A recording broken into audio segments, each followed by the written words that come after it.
on. Hello, everyone, and welcome to another day in the Milky Way. And tonight we got a great show for you. We are going to be talking about lost civilization. And of course, the dog's got to talk too, and all this other good stuff going on tonight. But I want to thank my co-host, Lucky Stone or Smith, whichever one it's going to be this week. I'm so messed up with that. And our special guest, Dalibor Suchy. Thank you for coming. And pleased to be here. It's going to be a great show because we got a lot of questions. Both of us, me and Lucky, are really up to date on the history stuff, I hope. And you are a historian yourself, are you not? To a lesser degree. I mean, I've had the opportunity and the privilege of visiting ancient Egypt. I've been inside the Great Pyramid of Giza. Checked out the Sphinx Temple, and Cairo in general. So you could say I have a bit more hands-on experience in terms of ancient civilizations than a lot of people do, because most people haven't actually been there, and it's a whole other animal when you see it up close and you see what it really looks like. Because it's one thing to read about something in a textbook, and it's another thing to experience it in real life. Like, for example, the western part of west of the Nile, it's all Sahara Desert.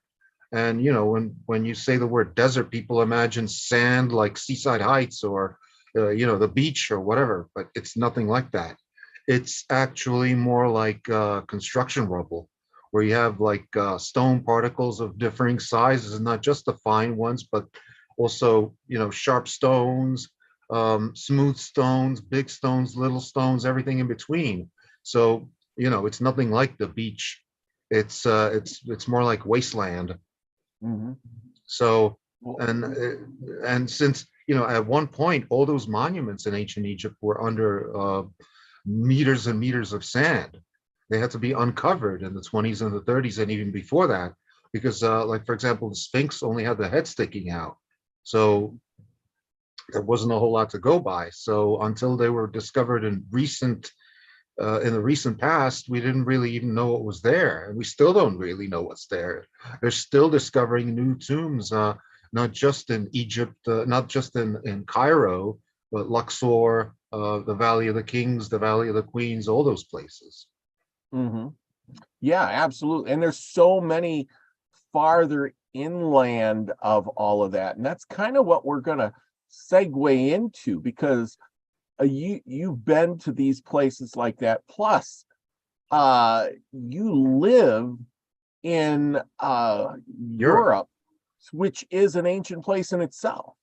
Oh yeah. I mean, it's been my long-held theory that humanity actually originated here. And I based that on a couple of indicators that anyone can see with their own eyes, and that's the notable and conspicuous absence of life-threatening plants and animals. Unlike places like Australia, which even archaeologists will agree was only inhabited in the past 50,000 years, you don't have anything that can kill you in the woods, except for large predatory animals which are on the decline, like wolves and stuff like that. But even wolves, there's only like maybe 2 fatal attacks per century in the whole continent. So in other words, it's really quite rare. And even bears, they're not really desperate enough to go after humans. So you don't have poisonous snakes. The most poisonous snake that we have is the adder. And that's only deadly if you're very old or very young or sick in some way. We don't have plants like poison ivy or contact poisons like that. So, and the reason for that being is that humans made sure that these things didn't survive. They just eliminated them. Well, yeah, there was no Bureau of Land Management to protect those things. Exactly. Yeah. Back in the day. No ecologist to protect like endangered species, quote unquote. And also, you have a lot of terraforming. You don't have like really sharp cliffs and stuff like that, because all those cliffs have been either mined, for building materials or coal or other materials. So you see a lot more human-caused terraforming, more so than you see in places like Asia or Africa, where you have a lot more, where the terrain is a hell of a lot more rugged. So, plus the fact that the only reason why archaeologists believe that humans came from elsewhere, like Africa, is because those are only the oldest fossils they found. But, just like with the monuments of Egypt, we only achieved that knowledge through discovery. And since discovery is an ongoing process, how do we know that this is the oldest? How do we know that this is the oldest fossil? Because, in a couple of years, we might find an older one in, downtown Nuremberg, Well, and that's absolutely some of the stuff I want to ask you about. Because see, now, Lucky, you live in Massachusetts, correct? Yes. Okay.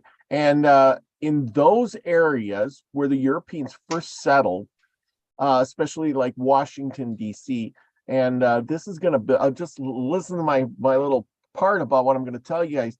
Okay, the cities that you live near or have been to, if you look at aerial maps, like Washington, D.C., they're built in a pattern. London, built in a pattern. Germany, areas of Germany, kind of built in a pattern, like a circular pattern. They have straight lines throughout this. Everything else is in chaos, but it's built in a pattern, and it's been that way for hundreds of years. The lines between cities are like were made in the by ancient Romans in straight lines, but they connect to the megaliths. But then you go like to America, and all of a sudden people are still building that way until they get out west here, like where I live, and then there's like nothing. And it's telling you that's okay, there was something going on in these areas, like where you guys are living, versus the areas like where I'm living. And I'm sure everybody out there knows what area they live in and sees different things, or says, hey, none of this stuff exists in my area. Well, why is that? And then they think, well, then the rest of the world must have been the same way. But as in Europe, let's talk about Europe for a minute. We know that from the stories we talked about Atlantis, and you've talked about Egypt many a times. Like Atlantis, the city sunk. There was the deluge, which we kind of now see that there might have been multiple deluges. There are multiple floods, multiple earth catastrophes along the way. The deluge might have happened, 100,000 years ago, and not 10,000 years ago. I'm just saying that off the top of my head, but to which I would add it. I don't think Atlantis was in any one place. I think Atlantis is more like the name of the global civilization that preceded our own. Yeah. In other words, Atlantis was pretty much everywhere. Oh yeah, well, here's the thing. And according to that one story I was reading, who was it? He had several sons in Atlantis. Was it Poseidon or no? It was oh God, I can't think of the guy's name. Anyway, I'm really bad with names then. But Atlas, he had several sons. He had 6 sons or something like that, and then he sent them out to make, the rest of the earth. Well, some of them, as we know, must have came to Egypt. Some of them came to Europe.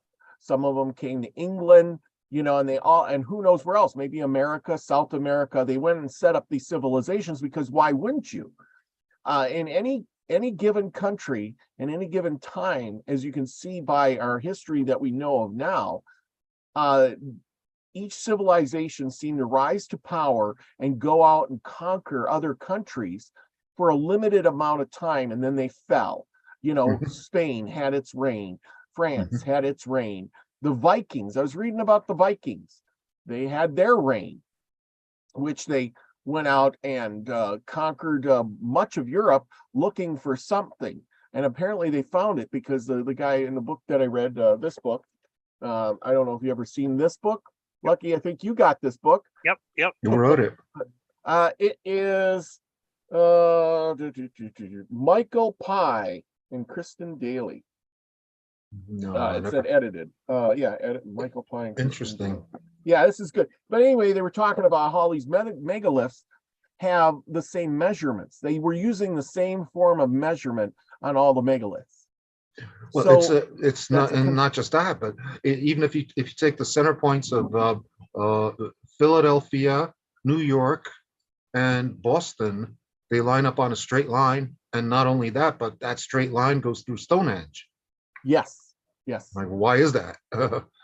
yes. And also, since I've flown a lot, because as many people know, I've lived half my life in the United States and half my life in Europe. 27 years in the United States and 27 years in Europe as of today. So I've flown a Mhm. lot, and it looks different from the sky. Europe looks like, you know, the classical map of neurons, where you have like a small village connected to other small villages through tendrils that are like roads going Mhm. out in all directions. Whereas in the United States, it seems to be more centrally dictated, where you have like one central city, and then satellite cities, and then like smaller cities off that, Yep. where it's less homogeneous. Whereas Europe is a lot more homogeneously populated, whereas the US is sporadically populated with large concentrations in certain areas, and areas that have no concentration of inhabitants. Oh yeah, absolutely. Uh, here's a funny part, like South America. I was just reading an article, and if I can find it, I'll pull it up. But they were talking about, um, yeah, I had it up earlier today, but when my computer, I shut it down, it went away. But anyway, it was talking about the South America or Mexico area, where they're using this FLIR to discover cities, and they've discovered cities way off into the jungle. I don't know if you've heard Mhm. about that article Yes, or I whatever. have. Yeah, I've seen So it. I've seen it too. okay, okay, great. Then I won't have to pull it up. But the point is that as well as I do, that when you first inhabit a country or you set up cities, they're usually around the rivers, the coast. Even today, 90% Mhm. of our people seem to live around the coast or rivers True. or lakes for travel, moving things around, because by boat travel, it's the cheapest and easiest way to get from one place to another. And you can go a straight line, carry Mhm. large loads on the river. Mhm. Um, Yet these places they're finding are way into the jungle that house millions of people. Took millions of people to probably build them, or hundreds of thousands anyway. So in order to, and then they had roads between there, but we know they didn't have horses to pull the loads.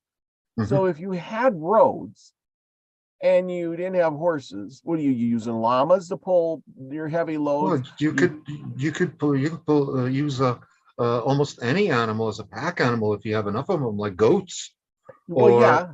Well, I or agree with oxen it. or But I mean, oxen. you're building megalith cities, and you're building them far away. You're not, and you're hauling bricks and blocks and people and food and armies to protect them, and et cetera, et cetera, et cetera. And you can't build those cities overnight. This is a hundreds of a year plan, not a Mhm. hey, let's well we we're contracting for the next 2 years to get that city built. Well, that's a lot of bias on the part of the archaeologists themselves, because a lot of them will say, "Well, we don't know how they built this because they didn't have the wheel." What? Well, why do they say that? Because they never found a wheel inside any of these archaeological ruins. That's kind of senseless to me, because that's like saying, they didn't know about the use of the hand truck Mhm. in the 2020s, because in 20,000 years after this house is under, I don't know, 15 meters of rubble, and they excavated, they're not going to find a hand truck here, No, no, probably. So, no. but that doesn't mean we didn't have them. They knew they had wheels because they found artifacts like toys and stuff that had wheels on it, and the kids would pull it around. Those things Sure. survived. But yeah, I agree Sure. with you. They probably made their stuff out of wood, and then it Mhm. just goes bad. I mean, Disintegrated, yeah. yeah, because what do we find mostly nowadays? Anything that's old is usually made out of metal, has metal Stone. engravings, um, or it's made out of or engraved in stone or clay tablets of some sort, Mhm. or something that will last the test of time. Because if you make it out of wood, it disintegrates. hmm Simple. or if you make it out of plastic, what percent of our artifacts that we use in daily life are made of plastic, and how much of that stuff is going to survive 20,000 years from now? Yeah, plastic Probably will none of go. it. Yeah, it'll deteriorate. And even if it does survive, the moment you touch it, it's gonna just, Shatter back. and disintegrate. Yeah. If you have a computer, what's going to be left of that in 20,000 years? Virtually nothing. Nothing. Yeah, all your information gone, our whole civilization wiped out. But what will survive? Stone, concrete, Yes. all And that stuff. Yeah. and if you look back at both of you guys live in cities where it's a lot of the buildings are made out of stone. Oh yeah. Lucky, have you been to Washington, D.C.? Yes. Yeah. But And the problem, you have one major problem. The Romans made concrete in ways that we still don't understand. The they concrete figured we that make, out the other day. Did you hear about that? well, I'm thinking of the concrete we have right now. It Mhm. doesn't survive. Things are crumbling No. constantly. Yes. So even the buildings we have might not outlast what's in Rome right now. Yes. Although they finally discovered, but they've been working on that for years. And I've heard that several times. They go, "Oh, we figured it out. They used ash from Mount Vesuvius." And it's like, well, no, that's not quite yet. Or eggshells. Eggshell.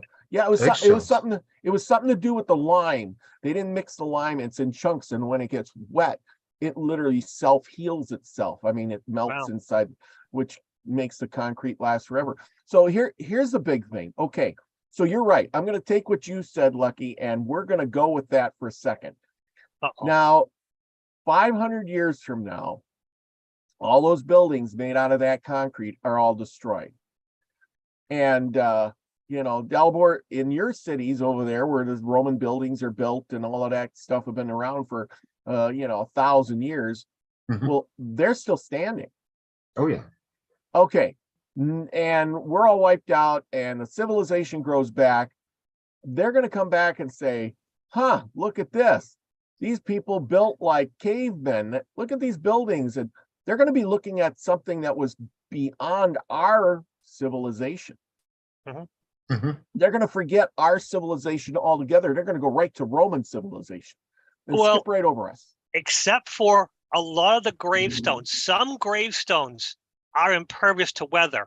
A lot of them aren't. A lot of them are falling apart. I live next to a graveyard. Was it cemetery? Okay. I think it was cemetery because grave was attached to a church. Doesn't matter. I live next to a place where people were buried. And some of those grave markers, look like the day they were made. They're like 300 years old. Others are just less than 100 years old and they're falling apart. And it was just the way they carved them. They used certain rocks that just were just, they weren't pretty. They were gray and boring, but they were impervious to the lichens. They were impervious to everything. While others were just falling apart. You couldn't even read them. So so in like 3,000 years from now, there might be these cemeteries that there were just a few grave markers, and they go, well, why did some of them have markers and some of them didn't? Well, these must be the leaders. That's right. Yes, I totally agree. Very good analogy. And also, they might come to the same conclusion as we did about ancient Egypt, that this was a society that was obsessed with death. Oh yeah. Yeah. Oh yeah. Definitely. Yeah, exactly. Mausoleums and headstones and things like that will be, because it's like, okay, so that with these things that were left, do you think that they were placed there even before, or somebody went back? Like I read about the civilization in the Mayan, or not the Mayan, one of those down there in South America, Incas. That was it. The Incas. We went through the Incas at last time, kind of dropped off there, where that one book I got said that these two people came and they started the Inca civilization, and they came back to claim their previous civilization, and they brought all this knowledge. And it makes me wonder, and then we the last time you were on, I think we looked at those buildings and how you got the big melted rocks, and then all of a sudden you got a bunch of little rocks on it, kind of like the one in the background here. But But yeah, that kind of ties in with what I was saying about the Sahara Desert and the Mhm. consistency of the so-called sand, in that it looks like construction rubble, and that's what I was getting at, is that it looks like it really was construction rubble, like it was destroyed. If you've ever seen like a demolition site, that's exactly what the Sahara Desert looks like. Isn't the desert, didn't they find glass out there too? Oh yeah, yeah. In I the forget same- what it's called. Yeah, It's a Yeah. green glass. I'll look it up for a second here. Oh, there's yellow glass, which is Libyan glass, which is yellow, which I think is from meteorite, and then there's Moldavite, but that's in Czechoslovakia. That's green. exactly. That's green. Yeah, that's Okay. green, and it's got bubbles in it.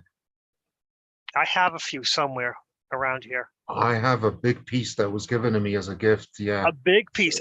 Yeah. yeah, it's like this big. Yeah, I've got one Yeah. the size of my pinky, and then I went to a crystal shop, and he had one that was the size of my thumbnail, and he sold it to me for like $20 because it was a bad shape. And I'm like, it's worth a lot more. He goes, well, you seem to appreciate it, and you're a good customer. And he sold it for $20, and I think I could have sold it online for like $50-$60, especially now. Easily. Yeah, Because easily. the problem is on eBay, you don't know which is real and which is just glass. Yeah. Okay. So here I'm sharing this. This is that yellow glass. from Libyan. Yeah. Libyan Mhm. glass. Now Oh, the yeah. thing is that could have been happening to They say that it's radioactive, yeah. So that did that Libyan glass. happen from a meteor? Great. What? Because I have a piece of Libyan glass in my water bottle. Ooh. You put it in your water Oops. bottle? I bought it in my water bottle. Oh, It's supposed to be healing properties. It's got white quartz and a Libyan glass. You know what? Hmm. It might just be 2 quartz crystals, and it's just I just fell for the marketing. It's probably not big enough to cause any noticeable Oh, who knows? damage or anything. It's too late now. There's Mhm. all the radioactivity has been washed out. Actually, it's well, who yeah. knows see, what is poisonous and what is toxic. The way things go, everything's toxic right now. I We're know. surrounded by it. I know. Well, the thing is it could have happened from a meteor. This could have been from a war. It could have been from a lot of different things. The thing is obviously it's happened all over the world at different points in time. And Mhm. like we've seen some of those pyramids, and some of the ones they find way out in the desert. And it's like somebody exploded those. Yeah, and Who would send their armies out there and say, hey, move 5 or 6 of those big blocks? Mhm, mhm. You know? Yeah, or even Solomon's temple. How did the Romans, using Roman technology, manage to destroy something that big and leave only one wall, the Western Wailing Wall, which in and of itself is quite huge. Which Yes. means the whole structure must have been like enormous. Yeah. Like how did they destroy that without sending over like a huge amount of men to do so? Yes. Did they use some That's a kind of good explosive? point. That's a good point. Yeah, did they use explosives? Did they even have explosives? I was under the impression that gunpowder was discovered in China. like the 13th century. Well, let's just extrapolate. Let's just go into fantasy thought. And let's just say there was some individuals from another world who came down and decided to get involved with the Romans, and they needed something from the Romans. And the Romans said, hey, can you blow up the city for us? And we'll give you what you want. Mhm. And Could for be. them, it was a minor thing. We'll just blow up, Solomon's temple. Mhm. I'm Could just, be. Yeah, I mean, the explanation, you're right. How did they destroy such a big thing and leave only one wall? Like yeah. up on top of that mountain in Peru, which is Machu Machu Picchu. Machu Picchu, yes. Mhm. That place is destroyed. Yeah. Why was Yeah. it built with nothing around? It was a big civilization. And Yeah. then how they said, oh, an earthquake knocked it down. No, it's exploded. Yes. So Yeah. something happened. And the other thing about Solomon's temple is if you're going to put in that much time and effort to destroy a temple, why would you only go for 3 out of the 4 walls? Why wouldn't you go all out and just destroy the whole thing? That's true. That's true. Why would you? Yeah, that makes a good point. Yeah. Yeah. And then Yeah. wouldn't you use it for something important? Where Exactly. did those blocks go? Yeah. There's no explanation. If Mhm. Romans are so proud, they would have said, okay, we took Solomon's temple and we built this out of it. Look how great we are. We built a road out of it. But no, Yeah. you don't know what they did with it. They just, it's just gone. Goodbye. Mhm. Yeah. Or Oh, yeah. even with the Temple of Baalbek. The Temple of Baalbek also got destroyed, except that the Romans, when they took over Lebanon, they built on top of it. They built a temple of Jupiter, except that they couldn't have destroyed it simply because those stones are like the largest in the world. But that's where you have that one megalith where you have a little guy standing there who Yeah. looks like nothing, like an ant. Yep. Yes. Oh yeah. Mhm. Okay, so I got this one here. Let's share some of this stuff. Oops, wrong screen. It's your browser. Yeah, hang on. I had it and then I changed it and I went back to it. Sorry. Share screen. There we go. It was saying it up there and I forgot. Okay, here. See, here's these 2 pyramids where they're all busted up. Look at that. But where's the pieces? Yeah. Why from the top? Yes. That's a Why good from point. the top? You break things from the bottom because it's easier, but from the top, that doesn't make any sense. Because if there is a say an explosion like a meteor or something, the winds higher are going to be more powerful. That's why they're always saying, oh, if something happens, drop to your knees, get on the ground, right?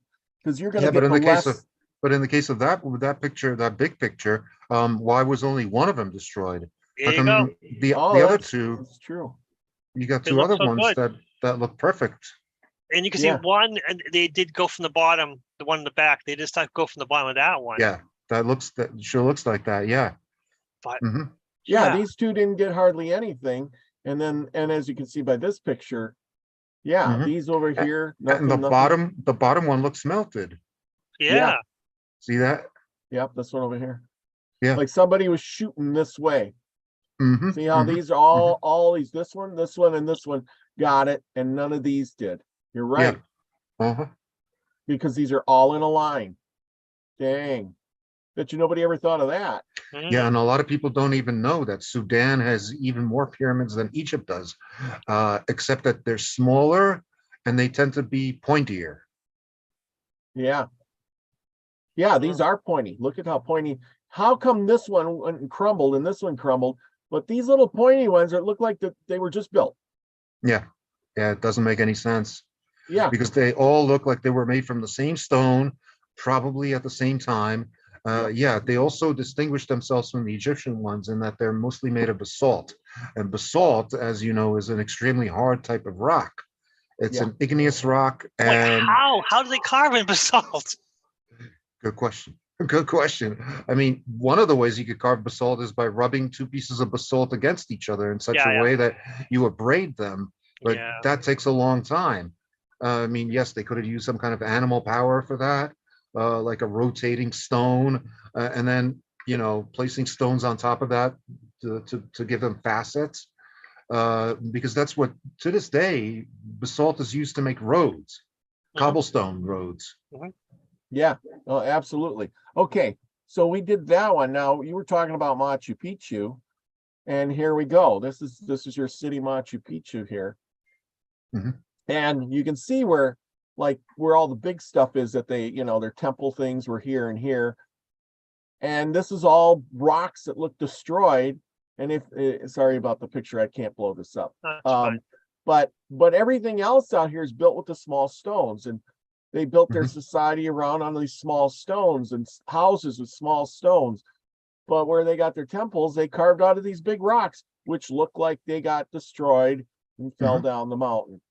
And that's the weird thing. Those side terraces, they look like evidence for agriculture, except that where was the water that they were watering these crops from? Where was that coming from on the top of a mountain? Yeah, and why would you carry it all the way up the mountain? Why would you carry it to the top of a mountain? Yes, it doesn't really make any sense. Exactly. Or did you build those terraces to keep the mountain from falling down or something? That's why I'd build a terrace. Yeah, to keep a to make the use of it in some way, but which way? Because agriculture, that seems to be kind of a stretch. And besides, they're not big enough to feed all those people.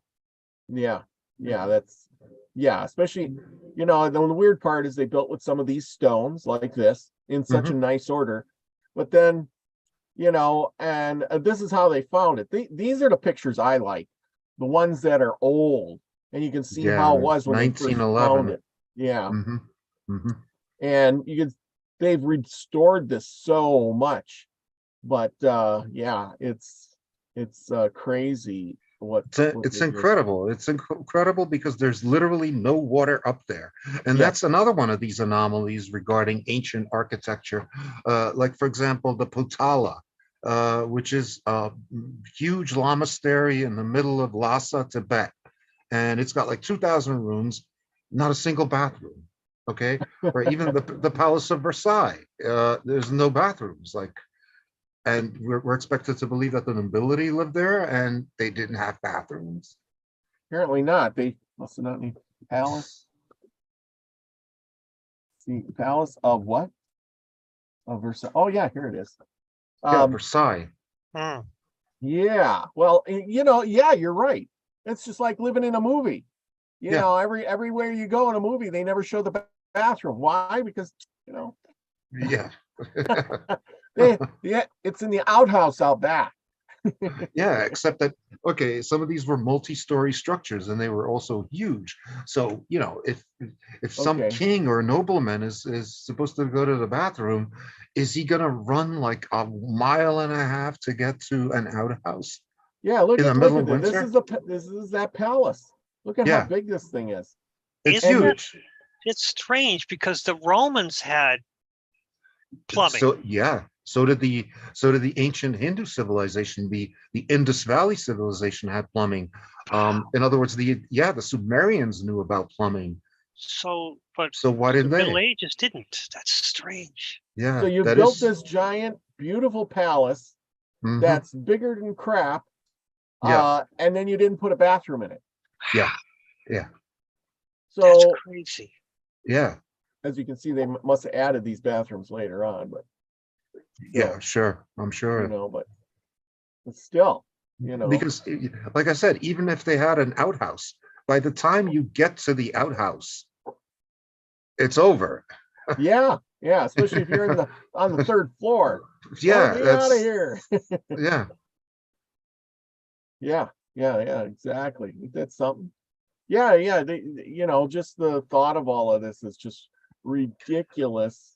Or even as regards heating. Okay, where do you see a chimney? All right, how many chimneys are in Versailles?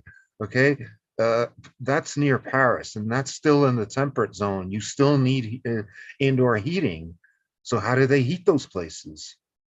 Yeah, that's a good idea with electric heat, right? Exactly. Like there you go. Here we can see you got what? 1, 2, 3 chimneys. That's all I see in a huge house that's the size of the Ministry of Finance. Yeah, it needs like a central heating system or something. Yeah, and back then they didn't have gas heat. They didn't have electric heat. They didn't have natural gas, any of that. All they had was wood.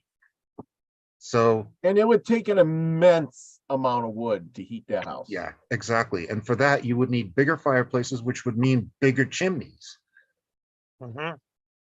Because I've been to a lot of medieval castles here in Europe, and that's the dominant central feature is the kitchen, and from the other side you have the fireplace, where they would add the wood and it would heat like the main living room, so to speak, of the castle. So it would be kind of out of sight, out of mind, and only like the help would add the wood to the fireplace, but they would also use the fireplace to cook the meals. Yes, absolutely. We got quite a crowd going on in the chat room now. We're probably getting a full house tonight, man.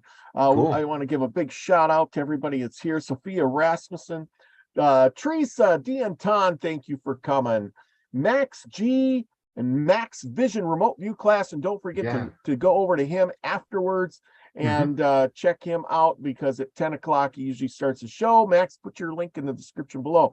Gaza Cav, all the way from Australia. Mary Wins, Grandpa Brian, thank you for coming.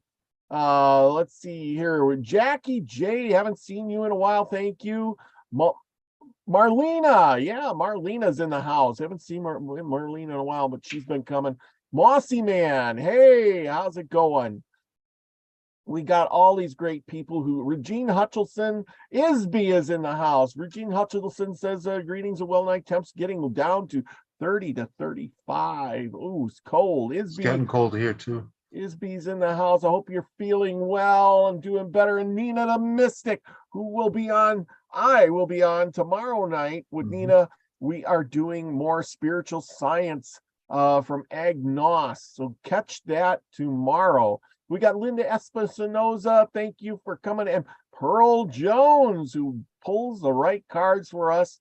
And Chief Remeldian Olympus. And Remeldian has been hanging out with us for a while. If you haven't remembered, he changed his name a few times, but he has been around for a while. Thank you for coming. Haven't seen you.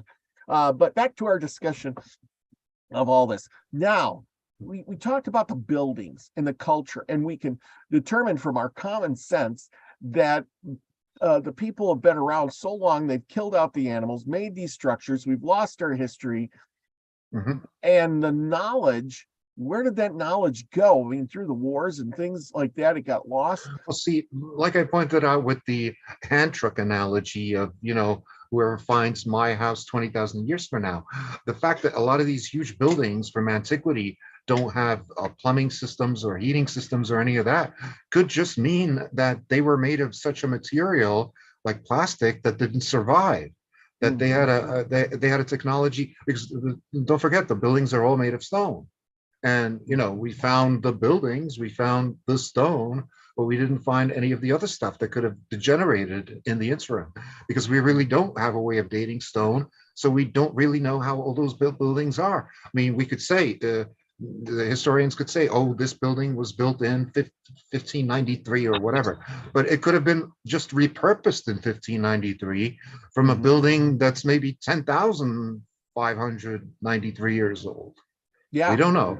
Yeah, and it was more work to tear it down than it was to rebuild it.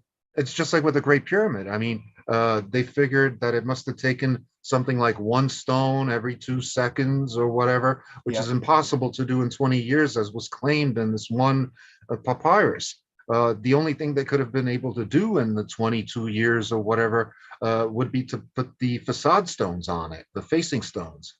That's all they could have done. But to move all those blocks, I mean, it's an overwhelmingly huge structure if you're standing in front of it. It's like bigger than anything you've ever seen.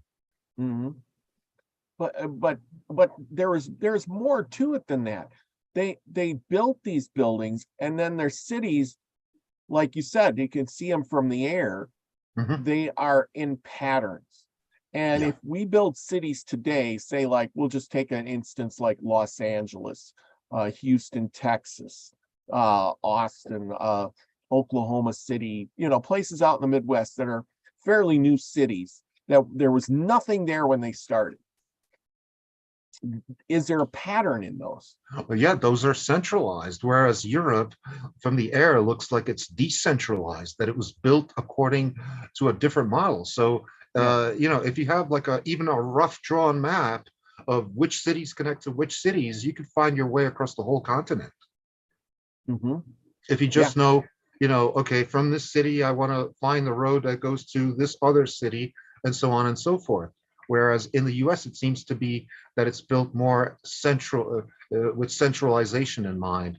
In other words, if you were to go to somewhere in Reno, it's just like air travel. You would probably take an airplane from JFK in New York to Los Angeles, and then take a smaller flight from Los Angeles to Reno. Yeah, maybe. Yeah.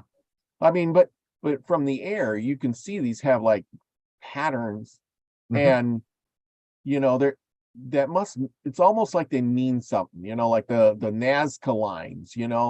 Somebody put the lines there. I've thought of that too. and then they built around them, knowing that, well, these lines were here a lot longer than us, and we need to honor these lines. But now that idea is gone, but we still have the lines because everybody built their houses around them.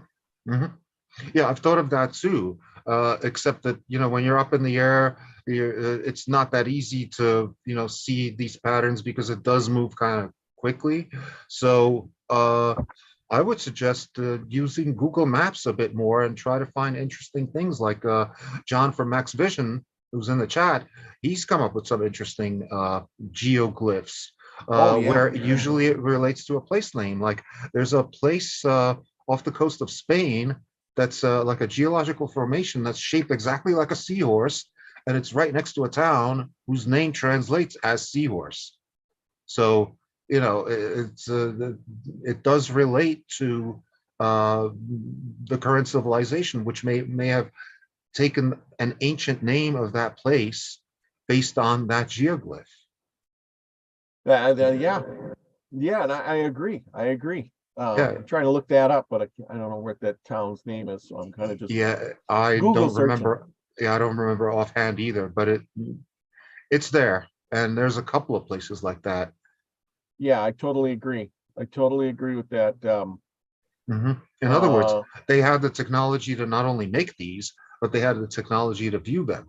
So they had air travel. They had a way of commuting huge distances, just like we do today, except that it may not have been based on air travel. It could have been based on something else. It could have been based on rockets. It could have been, who knows, maybe catapults were used. I don't know. Or maybe they were able to traverse huge distances using airships or balloons. Because after all, the first UFOs that were you had mass sightings of in the United States were airships. That's also kind of an anomaly. In the 1890s, people reported seeing these, and they were like these steampunk looking things, contraptions that flew in the air with people reported hearing like strange languages being spoken up there, strange music, and weird things that they had no way to equate with their day-to-day lives, because back then most people didn't even have electricity in their home. That is true. Yeah, and I was reading somewhere too that like every society, and I'm sure you both have heard of this, that they came across it during World War II, when the troops would come in, and then the primitive natives would worship the troops or whatever with planes and stuff they've never seen on these tropical islands, cargo cults. That's where I'm thinking about. And the guy was saying, I think it was Billy Carson, if you ever haven't listened to him, Billy Carson, it's pretty good on all of this. And he says every society, even ours, if we had aliens show up tomorrow, we would become a cargo cult. Agreed. Yeah, totally. It's also, a lot of our opinions about ancient histories are also dictated by our own personal biases. In other words, we assume that a highly advanced technology is going to use things like electricity. Well, what is electricity? Electricity involves the flow of electrons through a conductor. Well, what if they weren't flowing electrons through a conductor? What if they were flowing like positrons or muons or protons? We don't know, and because we haven't really done enough experimentation to see if this would be maybe more efficient, or if this could lead to bigger advances in things like quantum computing or other technologies. Who knows? Maybe they had something like teleportation. Well, you're so right. Okay, so here's a good one for you, and this I'm going to need a little help on this, Lucky, to get my point across. I think it's like they put up these big radio telescopes, right? To hear radio waves come across the universe. And when I was a kid, that fascinated me. You got the guy there with his headphones on, and he's moving the little dial, and he's like, beep, beep, beep, hearing something out in the space, could that be a sound from another civilization? But in all reality, we know now, fact-wise, that is if you were an advanced civilization, why would you be sending out radio waves that take thousands of years to get from one end of the universe to the other, because they travel at radio frequency, not light speed? And even if it was at light speed, it would be far, far, far too hard to get away. Yeah, and Okay, plus, so we're this is biased in the frequencies that we're looking for, because we're looking at what, AM, FM? Why yeah, would they and be we using know, AM, FM? yeah, that's like, so they would look at us like that's so backwards. But okay, Lucky, this one here you're going to have to help me with, because you can contact, like, the spiritual realm, right? In ways, that or Dalibor probably can. But the point is that when that happens, it's instantaneous, correct? Mostly, yes. Yeah. It's hard to explain, but there are much more spirits than there are people. Honestly, which is what phase you're in. There are Okay. multiple dimensions. We're just but in one dimension. That's the whole point. But in order to, what I'm trying to get at is communicating from dimension to dimension. Here's the kicker. Are you using AM and FM?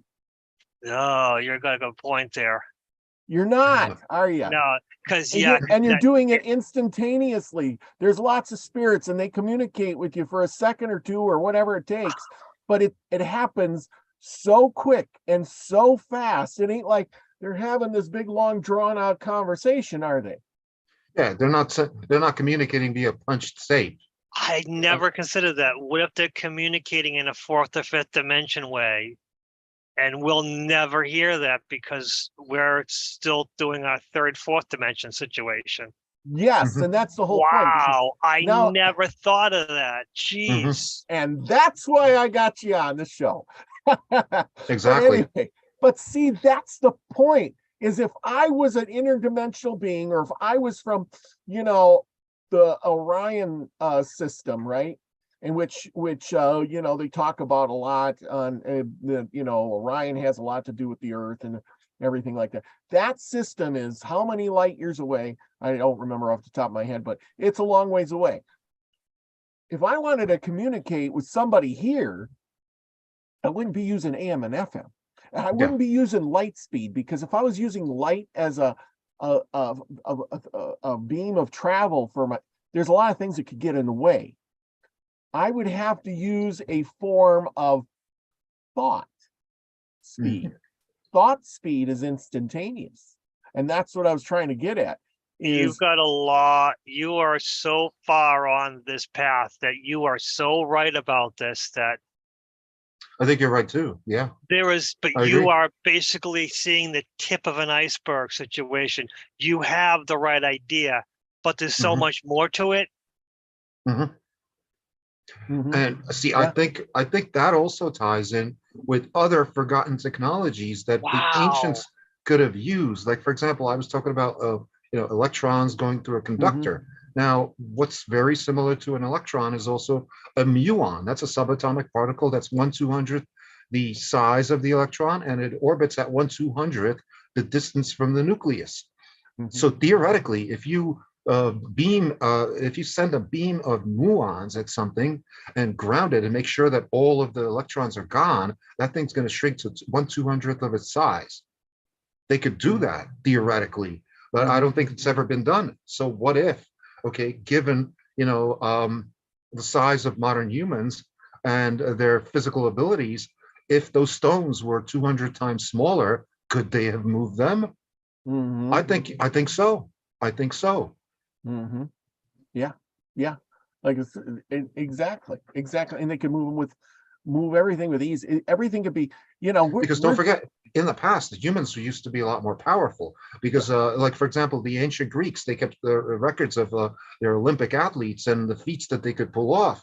And, you had like the long jump where some athlete was able to jump like 18 meters. Like, nobody can do that today. Nobody.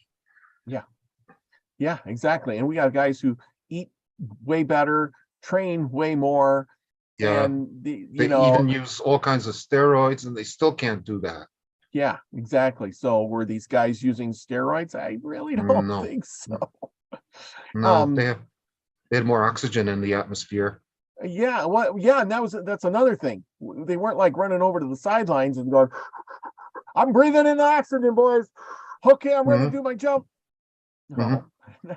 Where it's the concentration of people that actually reduces oxygen levels. In Tokyo, it's only like 15%. It's supposed to be 20%. Yeah, Yeah, so a lot of the big cities have oxygen depletion. A lot yeah, of people don't yeah. realize that. Well, yeah, and that's exactly right. Less oxygen, and but here is back to the, I think I had a little bit of the magic part in there. With the extra oxygen, with the knowledge that we've lost, these guys were doing things that would just make us shake our heads and go, wow, I can't believe he's doing that. But in the same effect, they were eating stuff, doing things now it comes up with this orange. They were talking about an orange. If you ate an orange that was 100 years ago, one that's eaten today, you'd have to eat 20 oranges today to equal that one orange you ate 20 years or 100 years ago. Yeah. Yeah, so there might be something to that, but the fact is were they using some sort of I want to say magic, but magic is just technology. It's and technology. Yeah. and technology that we don't know about. Like I I read in think. an article somewhere that the ancient Romans, there was this wild edible plant that was used as a form of birth control. But unfortunately, the Romans went out there and picked it all, and nobody ever Interesting. said, "Hey, let's start growing it instead of just picking it," and it went extinct. Hmm. I don't know. I think somebody would have, been enterprising enough to actually start cultivating it so it doesn't go extinct. But who knows? I think a lot of technology, even in today's day and age, is localized. So that if you had a global catastrophe that just wiped out all the communications, all telecommunications, and you didn't know what was going on in the city next door, and you were like cut off, you'd have to formulate some kind of a plan where you would send like an emissary to like the capital city to find out what's going on and then come back and relay the information. But I think that it could have been something as simple as like a communication breakdown where certain technologies, i.e. magic, stayed preserved in certain areas. And so that, when society reintegrated, following the collapse, they were like stunned by like, oh, these people can do this and these people can do that. It's even, like I said, even to this day, all the chip manufacturers are in Taiwan. All the but all the chip designers are in Los Angeles and Silicon Valley. All the networking hardware is made in the United States. Cars are made in Central America, Latin America. Yep. So if you take some of those, if you took one or two of those components out, it would take us years and years and years to recuperate. Yeah, and all it would take is like a communications breakdown. Yes, or like if there is that catastrophe in Taiwan, for instance, that's looming, what would that how would that affect us?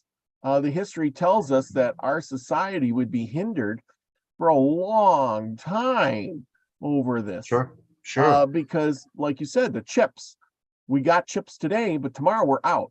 No new cars, because we centralized all our new building around cars, computers, and everything. Even if we had the manufacturing, we can't do it because we're missing parts, and we've already experienced that to some extent.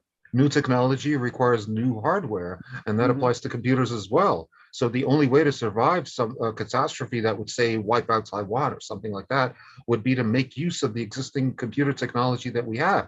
And since Windows demands that you use the next generation of technology for every next generation of software, you'd have to devolve into something like Linux, because Linux is more or less independent of the physical platform, where you can keep upgrading Linux to the most current version on something like a 386. I'm exaggerating, but yeah, you could pull it off. Yeah, exactly. The question is, how many 286s or 386s are there still around? How many are there going to be around in 10 years? None. Well, yeah, and then the thing is too is take away the electricity. Yeah. You take away electricity, and people are gonna have to be barbaric again. I mean, Mhm.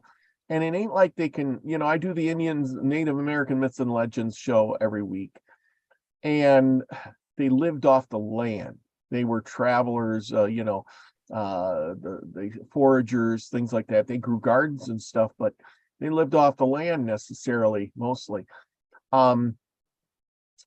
If people, and now people live in the cities. Everybody lives in the cities.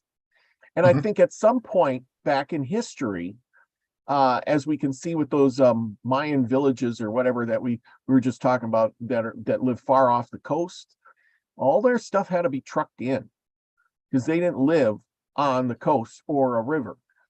And when it was trucked in and things stopped, for instance, those cities would die Well, fast. actually, there's more to that. They Okay. didn't need it trucked in because they had the agriculture to grow there. It's when they didn't get the rains that they couldn't grow the food that the people couldn't stay. It wasn't the movement of people. It was that they could grow close to home, close to the city. And when they couldn't, the cities crashed. That's the theory. So that's why they didn't need the rivers, because they had the agriculture to support, because the only trade that they had was precious commodities like gold and trinkets, stuff like that. So there really wasn't, we need food constantly moving back and forth. Yes. Without the trucks, we're all dead because the food comes from South America in the winter. So well, but we talked about, we just showed Machu Picchu on top of the mountain. Were they really growing food there? Trucking the water up the hill? Machu Picchu and what's the other one in Bolivia? I just was looking at that one. Sacsayhuaman. Sacsayhuaman. Okay, yeah. Okay. Well, how do you spell that? Oh, Sacsayhuaman. Sacsayhuaman. And then there's Cusco itself. Cusco itself also has a lot of megaliths there. Yeah. Okay. There we go. Trying to find these these things. I love to hear these new names of these cities. Yeah, which almost begs the question, like, did they have an alternate way of getting those things up that mountain? Like teleportation? Pumapunku. That one. That's another one. That's isolated. And that was destroyed. That is blown up.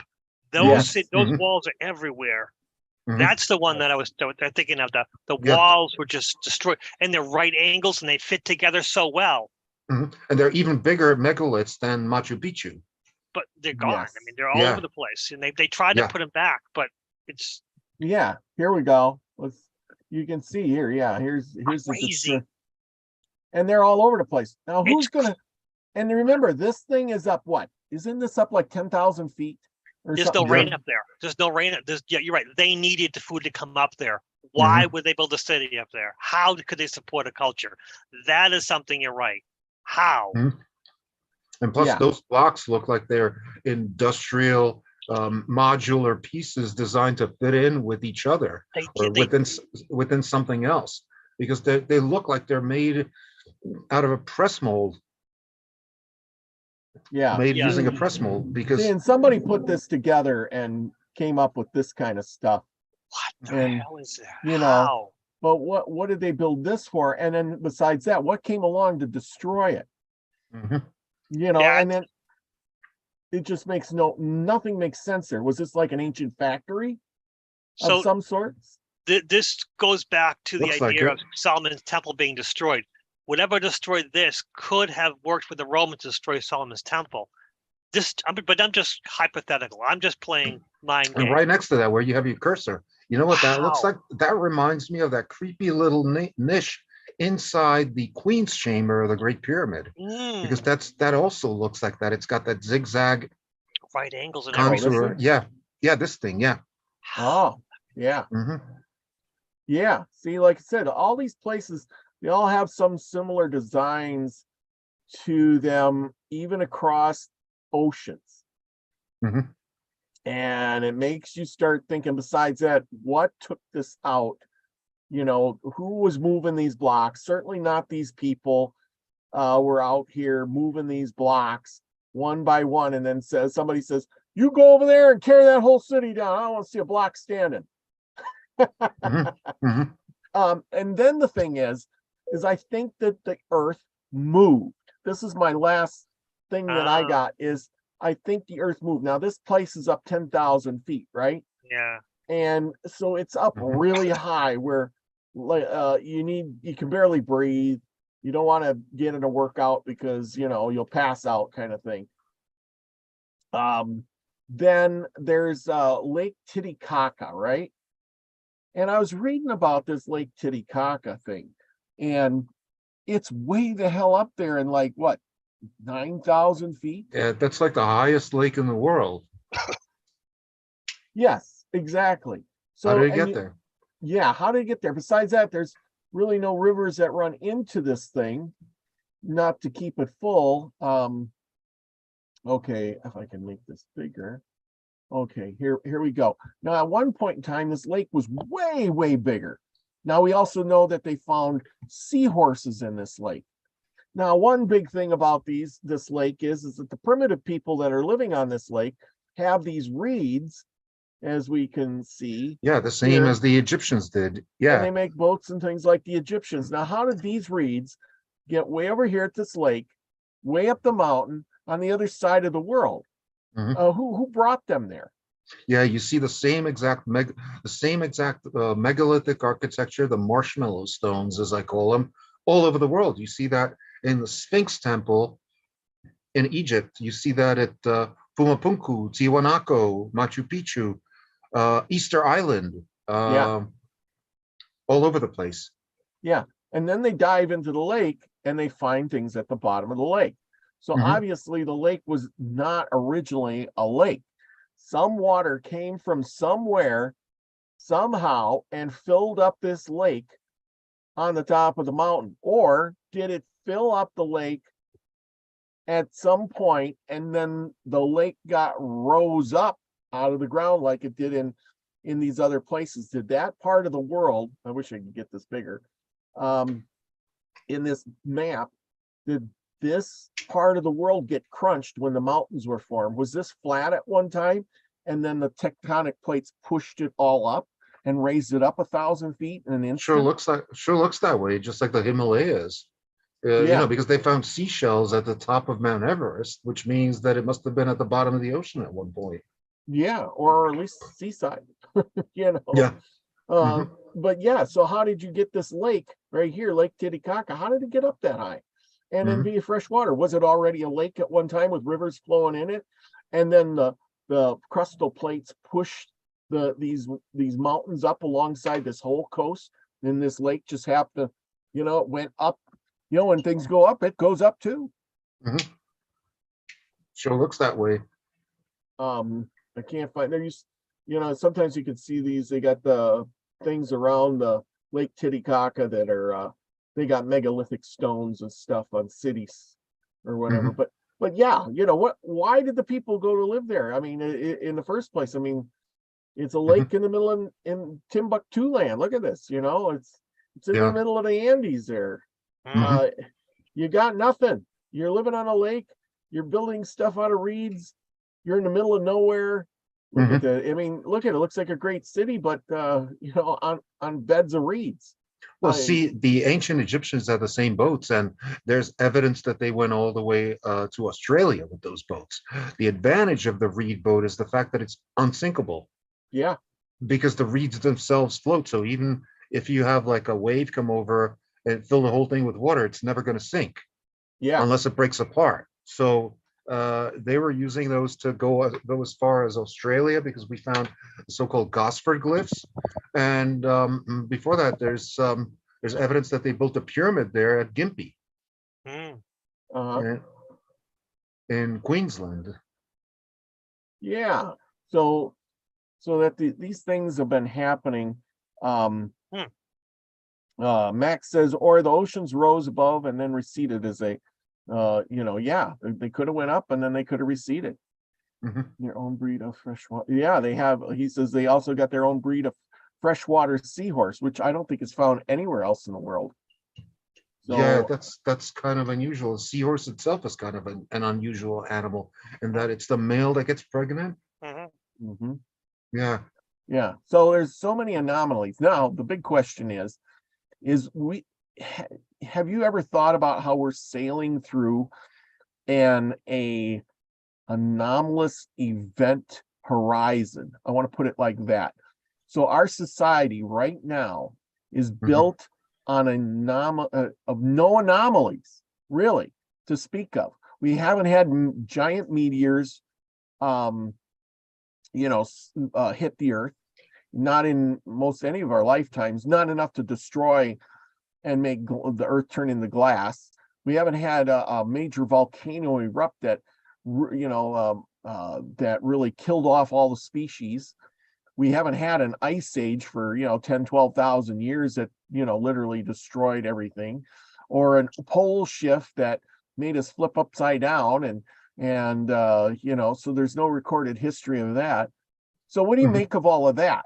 Do you think we will be in for something like that in the near future? I Is mean, yeah, it's gonna possible. happen? It's possible because don't forget, you did have a meteor strike, and it was a big one, and that was Tunguska in 1908.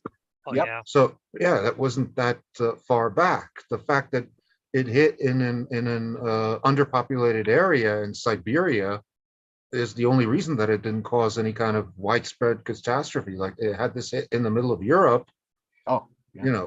it would have caused unbelievable catastrophe. Yeah. Because no, don't forget, like Siberia itself is huge. Siberia is many times larger than Europe. People just don't understand that Europe is the smallest continent. Yeah. It's Yeah. way smaller than Australia, smaller than anything. Yes. So More people, yeah, it's more people and less space. And yeah, and if anything would ever, if that meteor would have hit there, what did it wiped out 800 miles in every direction or something like that, flatten the trees? Mhm. And I'm mhm, thinking that would have took out pretty much all of Europe. all of it. Yeah, all of it. Yeah. Yeah, if it had struck in the middle of Germany, it would have wiped out literally the whole of Europe, where 350 million people live. Yeah. Yeah. Whoosh, gone, in an instant. And there'd be a Mhm. few survivors here and there, and the rest of everybody would be, wiped out. All the buildings would be destroyed. It would look like the background right here, where you got the megaliths just standing there and some stone Exactly. blocks. And the question I always bring up is, how would society come back? I mean, how would those survivors figure out that they were survivors of something that had happened? And how would they find out what's really going on? They would have to Yeah. physically go somewhere like their local capital city. And then if they saw that that was destroyed, go to, you know, the main city of Europe. There is no main city of Europe. Mhm. We don't have like Europe City, Well, well, want of a better word. here's the thing, with all of the nuclear weapons that we have today, and a meteor right like that would hit and destroy most of Europe. We would have people living underground thinking that somebody shot off a nuclear bomb. And you think they would launch against another country at that point?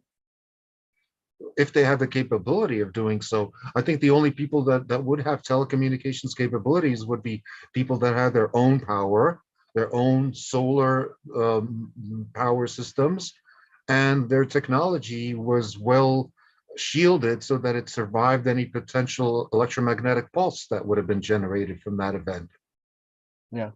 Yeah, because I mean, I know if say that happened, now I kind of believe that, say it happened in Europe, Europe would think that the US or Russia did, launched. Nuked it. Yeah. Yeah, Yeah. and because the radio stuff would be all down because we're using radio frequencies, they Mhm, would be like, push the button, mhm. and we're wiped out here. We went up top and there's nothing left. What a Well, powerful. if some of those happen to be ham radio operators, they would have been able to catch transmissions from the other side of the planet that may have been unaffected, like say Yes. from the United States. Except how many ham radio operators are there? They're a And rarity now. Yeah. they're a They're dying rarity. out. They're dying out. Exactly, exactly. And Yeah. how would you communicate with somebody? Do you know where your nearest ham radio operator is? Probably not. And, you know, how does he know or she know where the other survivors are? You know, we still don't have a plan on how to react to such a situation right now. Yeah. We don't. Yeah. Well, Yeah, exactly. technically, if you pay attention, you will know where the ham radio operators are because they have those antennas on top of their house. Yes, I know. Yeah.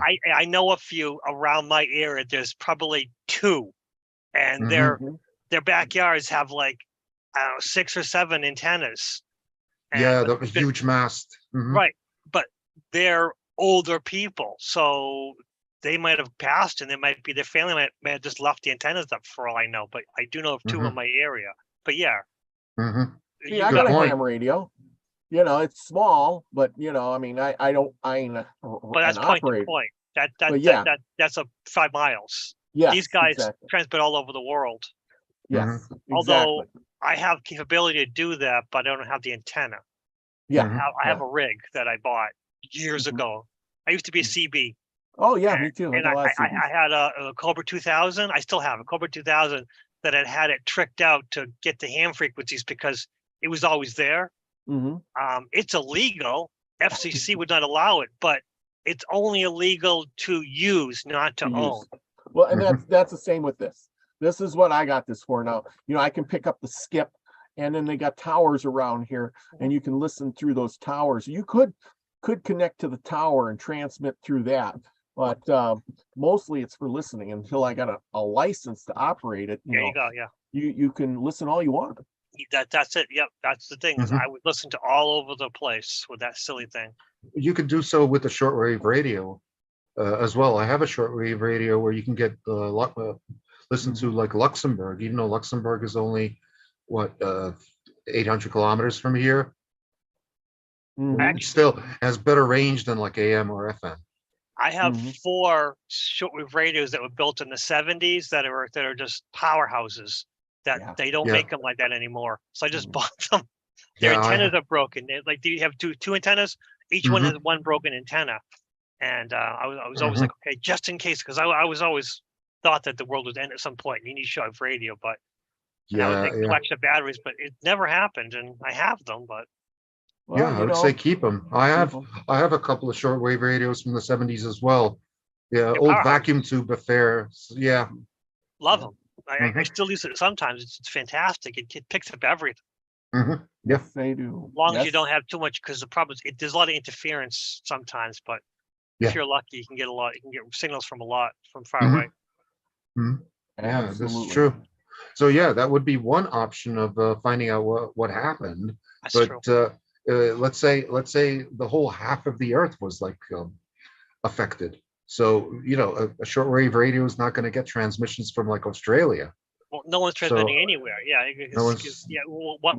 Once a pulse hits, it's Yeah. dead. It's down. Yeah. It's Everything's down. down. Yeah, unless they have it. Mhm. Yes, absolutely. Well, something to think about. Like I said, you know, I think that the ancients or people or space aliens or whatever you want to call them, they probably already knew that kind of stuff in And they some knew that way, it was shape. coming. They knew Well, that it was coming because like Göbekli Tepe, yep. that was built 13,000 years ago, and it was intentionally buried about 8,000 years ago. They intentionally buried it, which meant that Yeah. they wanted to preserve it for future generations for whatever reason, Hmm. and which means that they were expecting some kind of a catastrophe. Oh yeah. How do they know it? You know, and then the question is if I was back then and I wanted to communicate with people, we don't see telephone lines everywhere. Did they communicate, the past ancient people communicate with a different type of frequency to each other around the world And versus, different you logic. know, because they weren't talking on the walkie-talkie because they didn't get there was transistors from, you know, Egypt or China or wherever. Mhm. They did it some way, shape, or form, and maybe even with a different dimension, Mhm. getting information to have this technology. Did they tap into something that we've been or we've forgotten about or been told it doesn't exist. Oh, Kind of like you were saying, Lucky, you're talking interdimensionally, yeah. but if you could figure, if you're thinking like that now, how could you do it on a larger scale? So that you could now talk to, somebody in, Germany, or somebody out west, or somebody in Australia, without using wires, or maybe somebody on another planet or another plane of existence. Yeah, how would you use, yeah, exactly. How would you use something like telepathy for mass communication, not person to person communication, but mass communication, just like TV? Yeah. Well, mass community well, you could actually do it as personal communication, because like you all vibrate at a different frequency. We know that. Yeah. Each person has its own. But if I knew what your frequency was, I could somehow tune into that. Well, there's common frequencies, like, for example, the 783, that's the Schumann resonance of the Earth. I'm sure that there's something analogous to the Schumann resonance for the human body. Yes. Correct me if I'm wrong. I mean, you have brain waves that, like the alpha rhythm, that's like, I think around 14 cycles per second. So that would be a commonality, a common frequency, except that if you're going to go multidimensionally or interdimensionally, you're not thinking in terms of maybe frequency, you're thinking in terms of something else. It's just like it's just like 2D versus 3D thinking.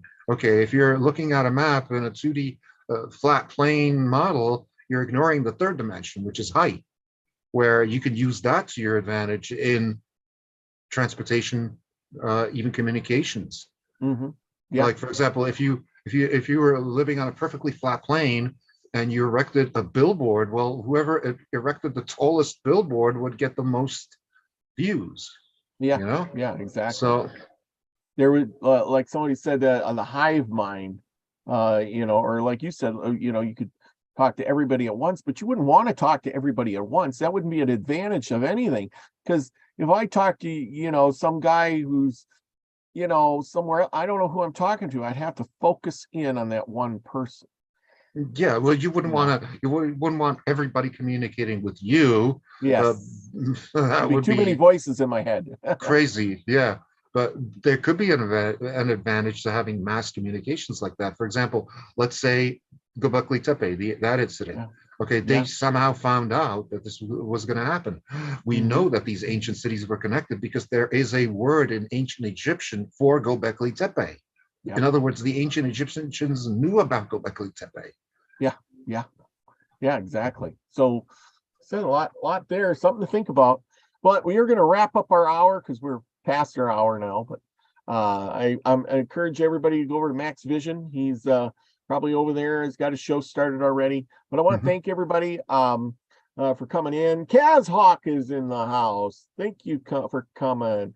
Musgrave Griffin came in a little bit late and sold it to Elderberry. Steve-O Charette, I think I said that right. Maybe I said it wrong, but probably did say it wrong. But anyway, thank you for coming.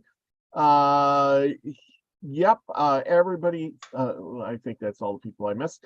But anyway, it's been a great show. It gives everybody something to think about. And do your own research and think your own thoughts. Don't recycle other people's thoughts. Exactly. But because usually what gets recycled used to be called garbage. Yeah. 100% you're right. You got to read the information. Don't look what they took the information and the answer they got. Look at the information and make your own conclusions. Exactly. That's the secret to everything.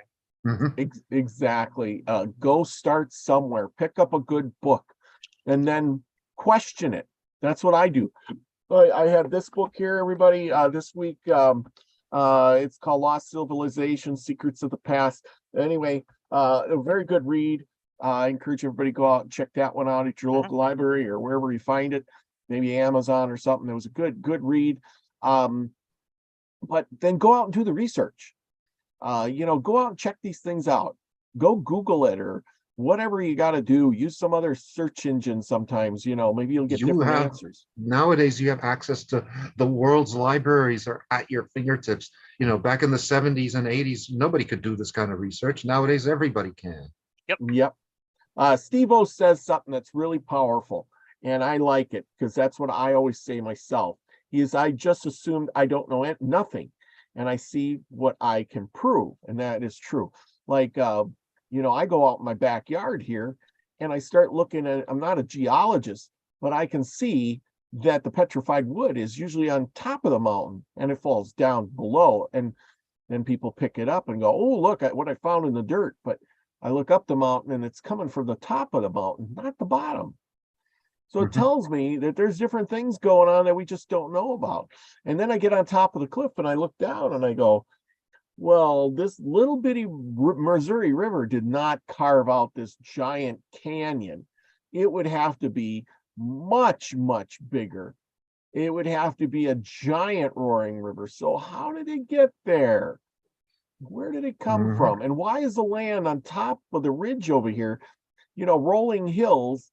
And then you go over to the canyon and it's humongous. But because there's a river running through it, that's what carved it out, like the Grand Canyon, But then use your own brain, do some research, figure it out. You might come to some crazy good conclusions in the end. Absolutely. Yeah, totally. Yeah. So with that said, join Nina. She says, we are now on guided, gilded, whatever. Join us in the chat. Yes, she has that. I've been on there. I don't understand it completely, but maybe somebody else can get on there and figure it out. Mary Wynn says, go over to Max Vision and join us there. Okay, well, we'll do that. Thank you both for coming. Dalibor, it's been an honor. Lucky, Thanks. Thank you so much. It's been great. I hope we stimulated your brain tonight with them cool new thoughts, and that's what it's all about. And same with everybody else in the chat and whoever is watching this in the future. Remember to subscribe, share, and like. We're building our subscribers up and hopefully bringing you some better guests every week from now and having shows more often, which we are. And join me over on Nina's show tomorrow night as we talk about spiritual science. And with that, everybody, go out and do something nice for somebody. Open a door, smile, wave, say something nice, do something for somebody else besides yourself. And with that, remember, be the frequency you want to receive, everyone. Love you all. Peace, everybody.